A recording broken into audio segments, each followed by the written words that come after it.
Olá pessoal, tudo bem? Dando sequência às nossas aulas de Tribunal do Júri, nessa segunda aula nós vamos estudar quais as decisões que podem ser dadas pelo juiz sumariante após as alegações finais.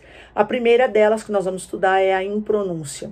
Nos termos do artigo 414 do CPP, o acusado deve ser fundamentadamente impronunciado pelo juiz sumariante quando este não se convencer da materialidade do fato ou da existência de indícios suficientes de autoria ou de participação. A decisão de impronúncia, em regra, é proferida após a apresentação das alegações finais pelas partes. Não obstante, é plenamente possível que a referida decisão seja proferida pelo juízo de retratação em recurso em sentido estrito quando o réu é pronunciado. Então, se ele for pronunciado e a parte recorrer em recurso em sentido estrito, é possível que nessa decisão, cabendo o juízo de retratação no recurso em sentido estrito, é possível que nessa hipótese ele seja impronunciado em segunda instância.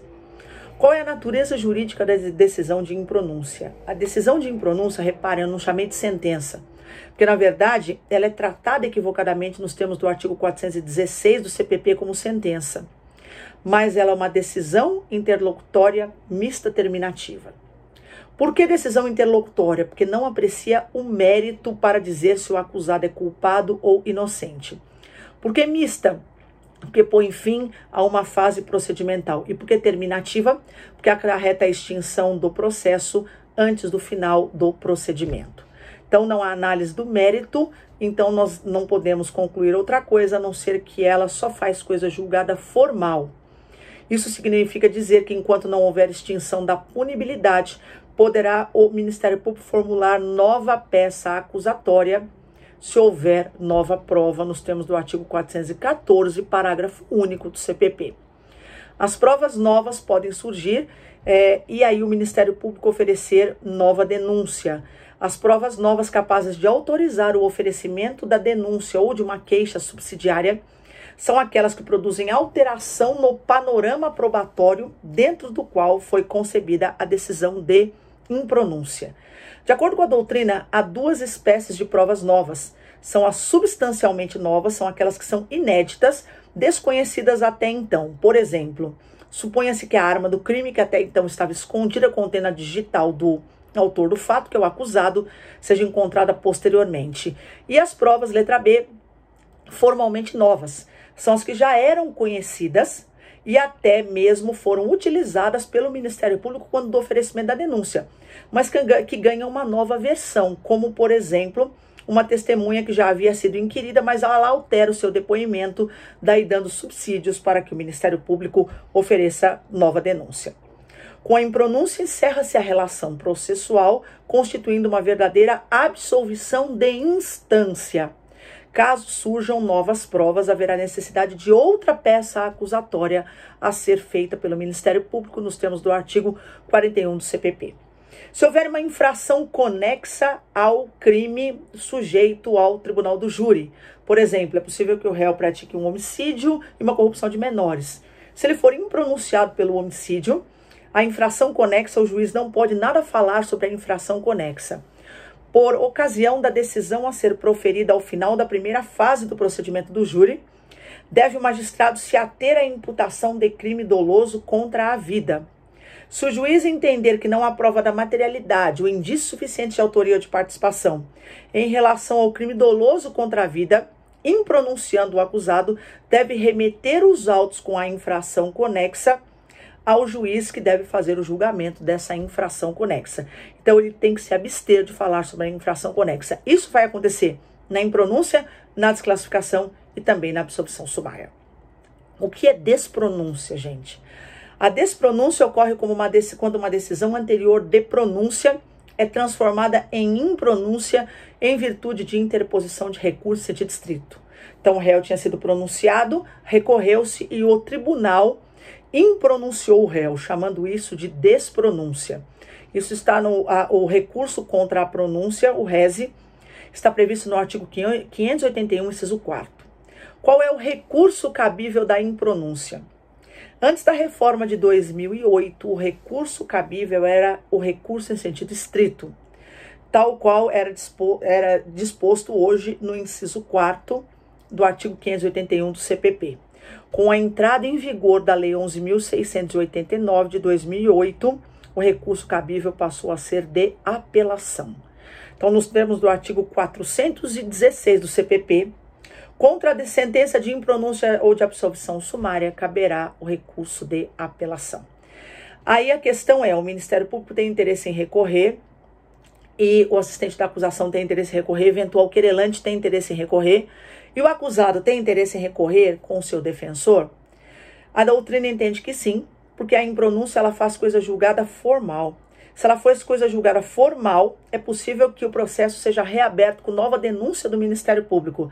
Nesse caso, então, surge sim o interesse recursal da defesa e do acusado para interpor recurso nesta hipótese, tá? Terminada essa primeira decisão da impronúncia, vamos à segunda que pode ser dada pelo juiz, que é a desclassificação do delito. A desclassificação está prevista no artigo 419 do CPP, que diz que quando o juiz se convencer em discordância com a acusação da existência de crime diverso daqueles previstos no parágrafo 1º do artigo 74, quais sejam homicídio, induzimento ao suicídio ou automutilação, infanticídio e aborto, em suas diversas modalidades, ou seja, tentado, consumado, qualificado, etc., e não for competente para o seu julgamento, remeterá os autos ao juiz que o seja. É possível que o mesmo juiz tenha competência para julgamento de crimes dolosos contra a vida e não dolosos contra a vida. Se ele não for competente para crimes não dolosos contra a vida, ele deve remeter para quem o seja.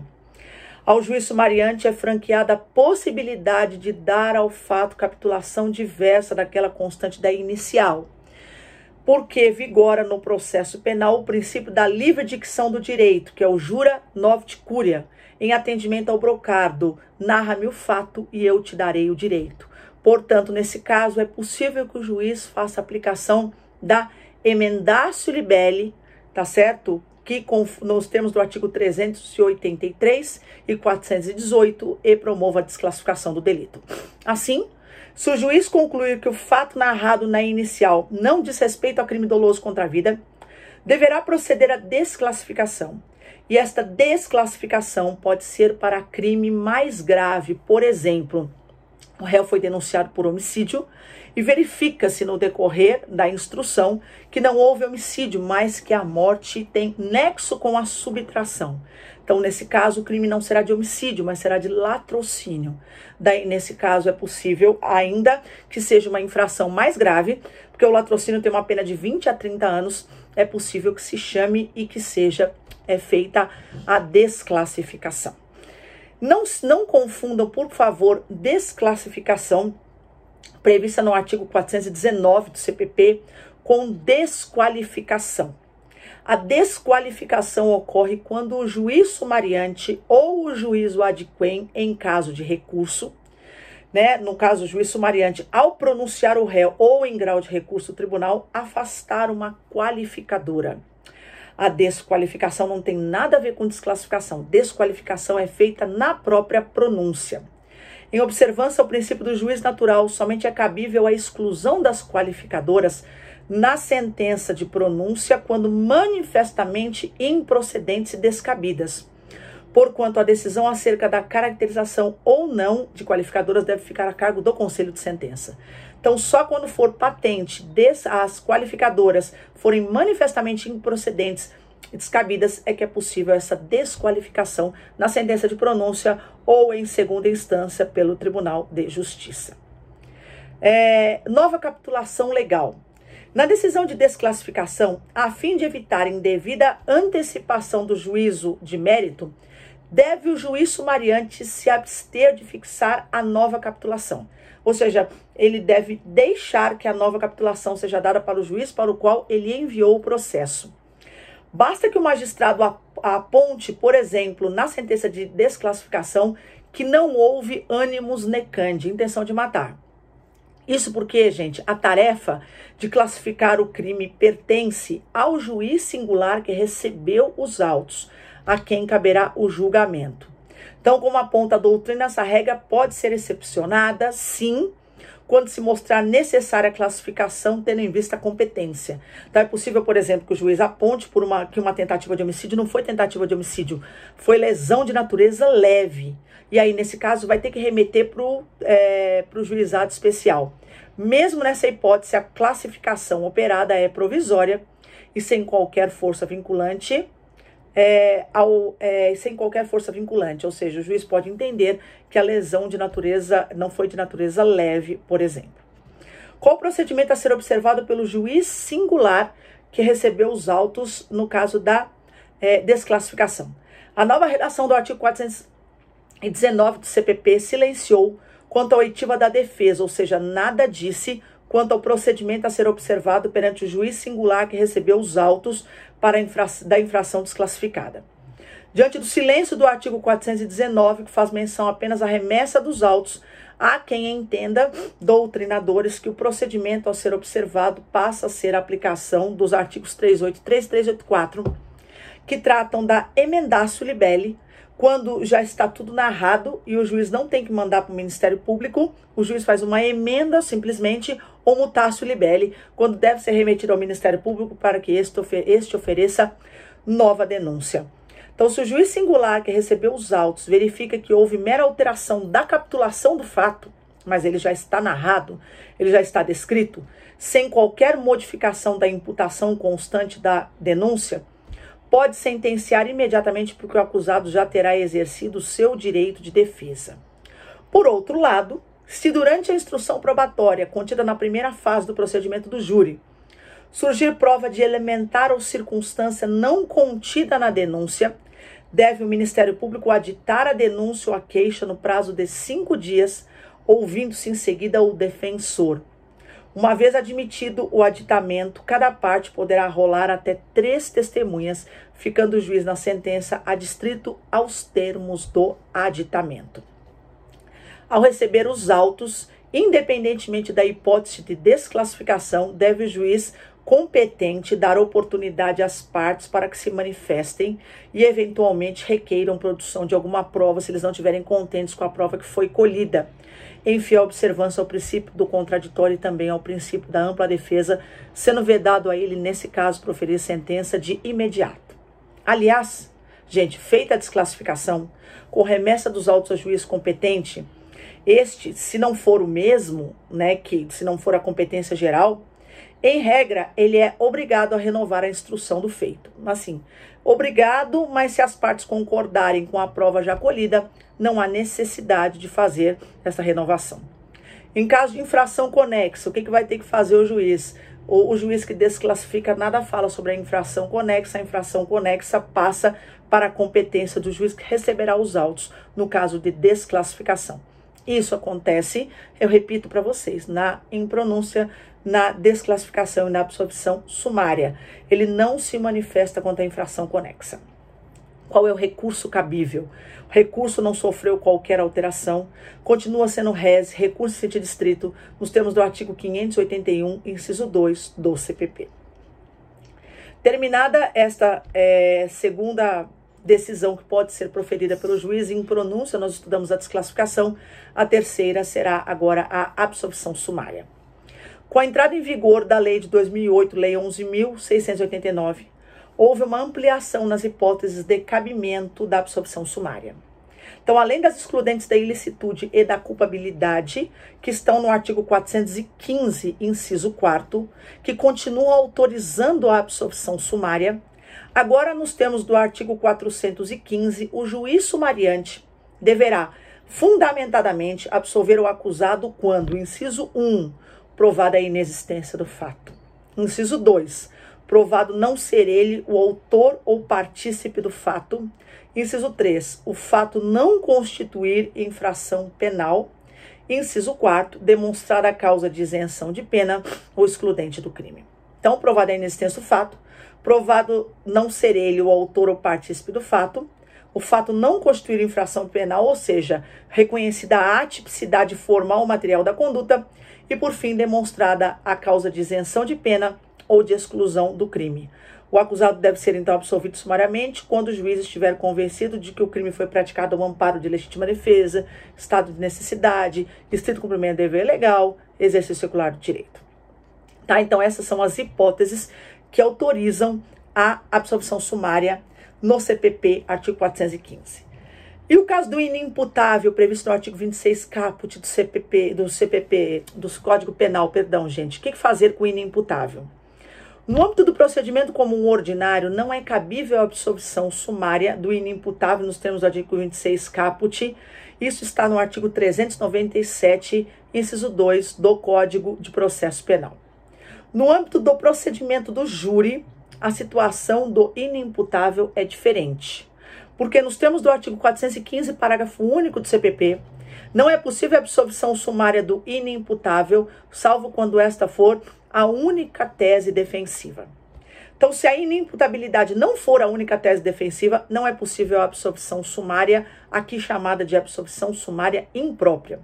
Por quê, gente? Porque se ela for a única tese defensiva, o juiz sumariante vai absolver e vai impor uma sanção, que é a medida de segurança. Caso não seja a única tese defensiva, por exemplo, o acusado alegue, além da inimputabilidade do artigo 26 caput, também a legítima defesa. Nesse caso, ele deve ser mandado ao tribunal do júri, porque se o tribunal do júri acolher a tese da legítima defesa, é mais benéfico para ele, porque aí ele receberá uma absolvição própria, sem a medida de segurança. Então, por isso que é melhor para ele, caso não seja a única tese defensiva, que ele seja mandado ao procedimento, ao conselho de sentença, segunda fase do tribunal do júri, que é o iudicium causa.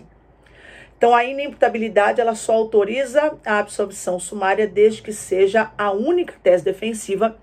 A semi-imputabilidade, que é aquela prevista no artigo 26, parágrafo único, não admite absolvição sumária, muito menos a impronúncia. Desde que presente outra causa de absolvição sumária, como, por exemplo, a legítima defesa, e haja prova da materialidade, indícios de autoria, o acusado deve ser pronunciado normalmente. A semi-imputabilidade não é causa de isenção de pena, gente. A semi-imputabilidade é apenas uma diminuição da pena de 1/3 a 2/3 e, portanto, o réu deve ser pronunciado.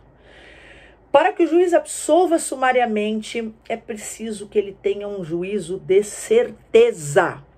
Então, para que o juiz absolva, ele tem que ser um juízo de certeza, tanto que o artigo 415 diz, provada a inexistência do fato. Provado não ser ele o autor do fato ou partícipe. O fato não constituir infração penal ou demonstrada causa de isenção de pena ou de exclusão do crime. Nessas hipóteses é que cabe a absolvição sumária. Por subtrair do jurado a competência para apreciação de crime doloso contra a vida, ela deve ser reservada para situações em que o acusado transmita para o juiz um juízo de certeza, o juiz não tenha dúvida. Porque se houver dúvida, ele deve impronunciar, porque ao contrário da impronúncia, aqui a sentença fará coisa julgada formal e material. Então, aqui a defesa não vai ter interesse em recorrer, que nem ela tem da impronúncia. Na absolvição sumária, ela não tem esse interesse. Ao proferir a decisão da primeira fase de absolvição sumária, seja impronúncia, seja desclassificação, deve o magistrado se ater à infração pertinente ao crime doloso contra a vida, abstendo-se de fazer qualquer análise em relação à infração conexa, que deve seguir a mesma sorte que a infração principal. Então, na hipótese de absolvição sumária, esta dirá respeito apenas ao crime doloso contra a vida, não falando, não repercutindo nada na infração conexa. Quanto à infração conexa, o parágrafo único do artigo 81 preceitua que se o juiz vier a desclassificar a infração ou impronunciar ou absolver sumariamente o acusado, de maneira que exclua a competência do júri, remeterá o processo ao juiz competente. Então, isso excepciona a regra da perpetuatio jurisdicionis, constante do artigo 81 caput do CPP. Diz que ao juiz sumariante não caberá o processo de julgamento do crime conexo nessas três hipóteses. Então, deve o juiz aguardar o julgamento do recurso voluntário, que possivelmente será interposto contra a absolvição sumária, que é o recurso de apelação. Isso porque é possível que o Tribunal de Justiça, ou TRF, dê provimento ao recurso pronunciando o acusado. Nessa hipótese, a competência para julgamento de ambos os delitos, o crime doloso contra a vida e a infração conexa, será do tribunal do júri. Se tivesse o magistrado julgado prontamente o crime conexo, sem aguardar o pronunciamento do juiz adquém, estaria subtraindo do júri a competência, o crime de sua competência. Tá? Então, nessa hipótese, ele precisa esperar. Qual é a natureza jurídica e se essa decisão faz coisa julgada? Já falamos, a sentença da absolvição sumária aqui é uma sentença, é uma decisão de mérito, porque além dela encerrar a primeira fase do tribunal do júri, ela também põe fim a todo o processo. Ao contrário da impronúncia, nós já falamos que só faz coisa julgada formal, aqui a absolvição sumária faz coisa julgada formal e material, não sendo possível que o Ministério Público ofereça nova denúncia. De acordo com a Lei 11.689 de 2008, que entrou em vigor em 2008, em 9 de agosto, pode-se dizer que em relação às decisões de absolvição sumária proferidas, o recurso cabível agora será de apelação. Era o recurso em sentido estrito, hoje o recurso é de apelação, com a alteração da lei. Com a reforma de 2008 também, a doutrina entende, e isso é o correto, que não é mais cabível recurso de ofício contra a absolvição sumária.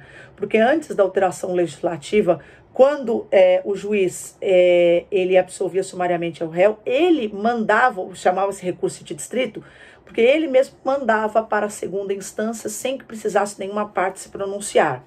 Hoje esse recurso ele não é cabível, mas só cabe recurso de apelação.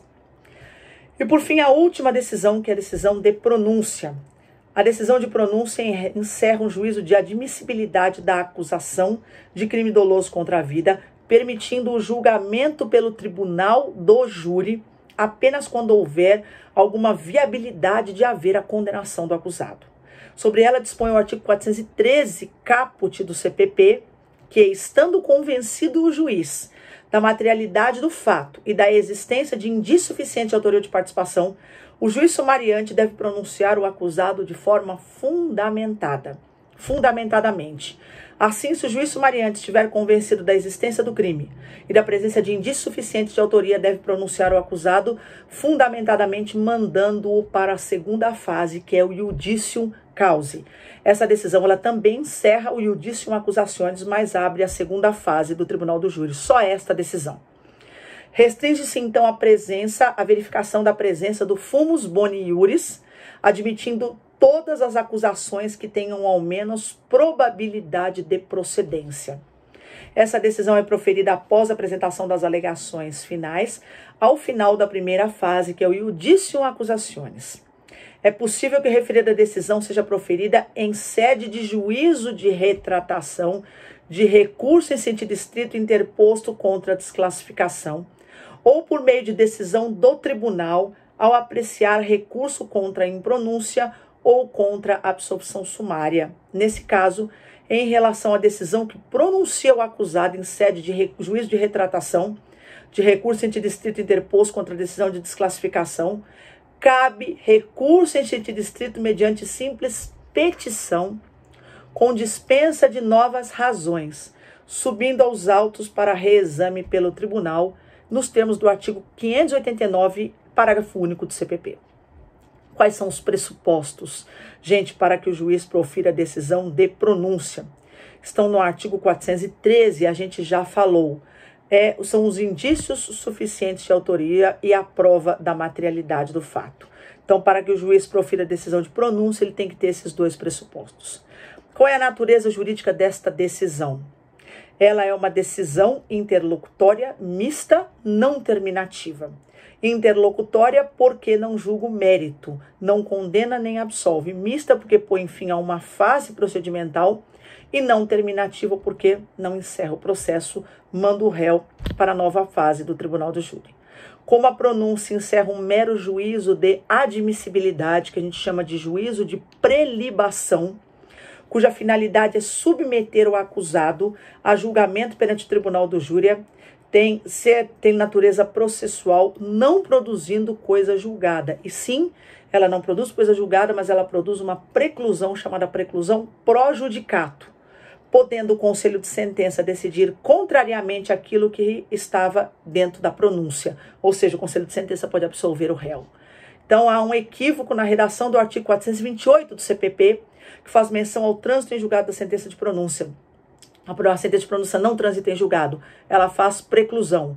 Então, operar a preclusão da decisão de pronúncia essa não mais poderá ser modificada, pelo menos em regra, sendo inevitável o julgamento do acusado perante o tribunal do júri pelo crime nela reconhecido.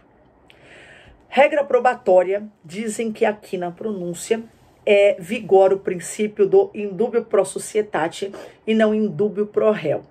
É comum que a doutrina diga, aqui na decisão de pronúncia vigora o princípio indubio pro societate, ou seja, na dúvida a existência do crime ou de indício suficiente de autoria, o juiz sumariante deve pronunciar o réu. Referido entendimento interpreta o artigo 413 de maneira equivocada, gente, isso é um equívoco. Esse dispositivo, ele diz que o acusado deve ser pronunciado pelo juiz se ele estiver convencido da materialidade do fato e da existência de indícios suficientes de autoria. O artigo 413 do CPP fala ao convencimento da materialidade.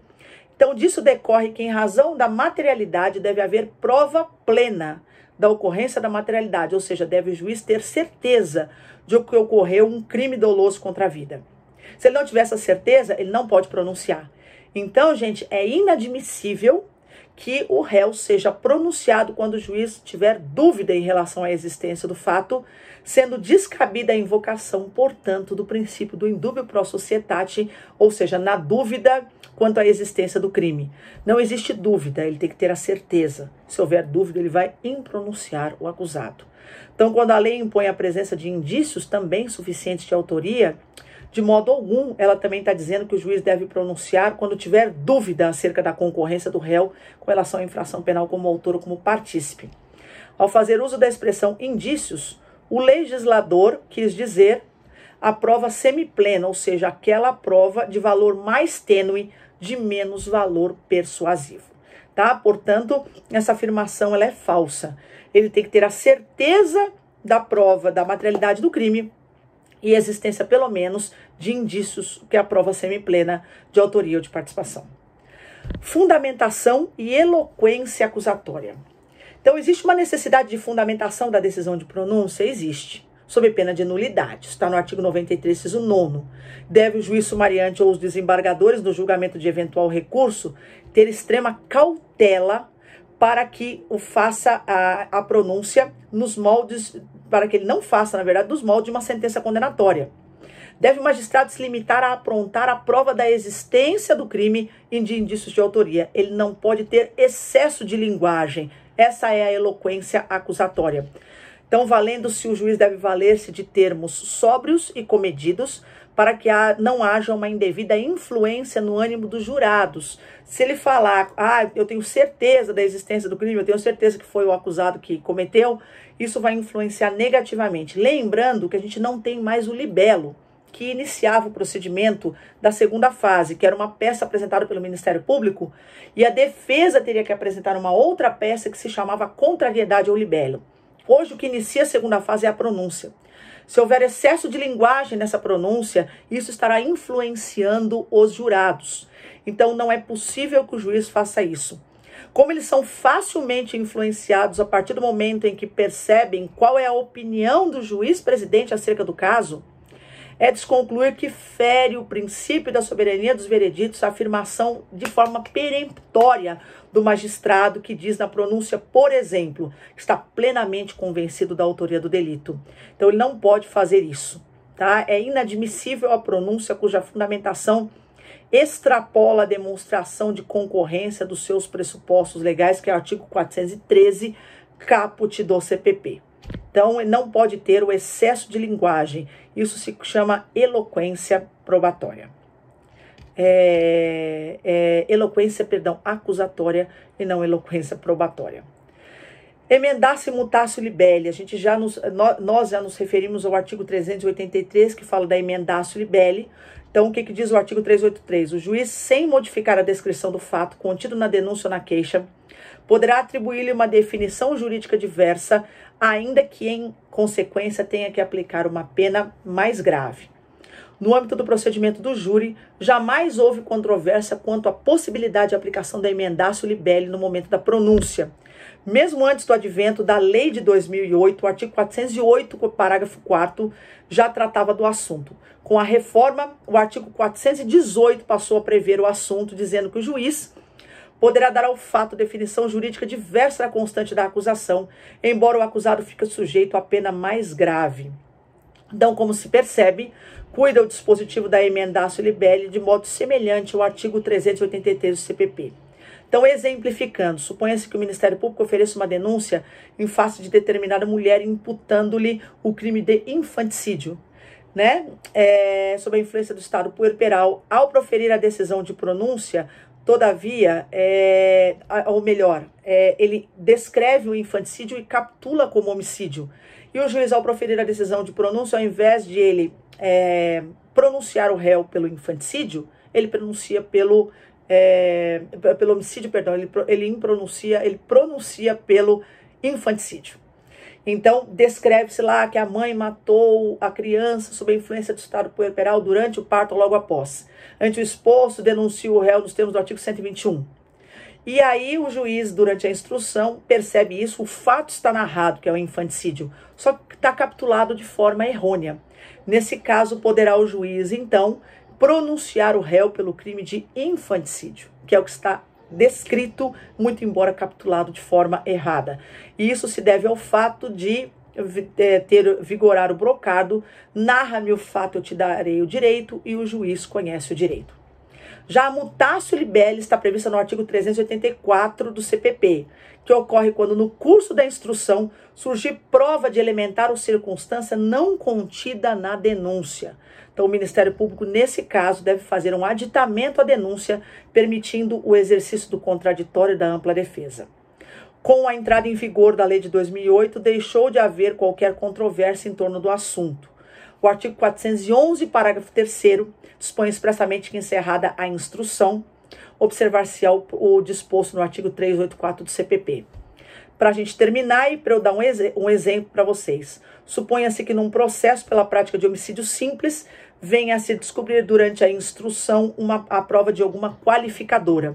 Aí, nesse caso, não é dado ao juiz simplesmente pronunciar o acusado pelo crime de homicídio qualificado. Sob pena de violação do princípio do contraditório e da plenitude de defesa, deve ser observado, neste caso, o procedimento da mutatio libelli e abrir o prazo para que o Ministério Público se manifeste.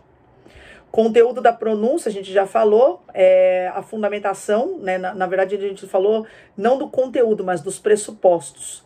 Conteúdo está no artigo 413, parágrafo 1º, que diz que a fundamentação deve limitar-se à indicação do quê? Que tem a ver com os pressupostos, que são a materialidade do fato e a existência de indícios suficientes de autoria ou de participação.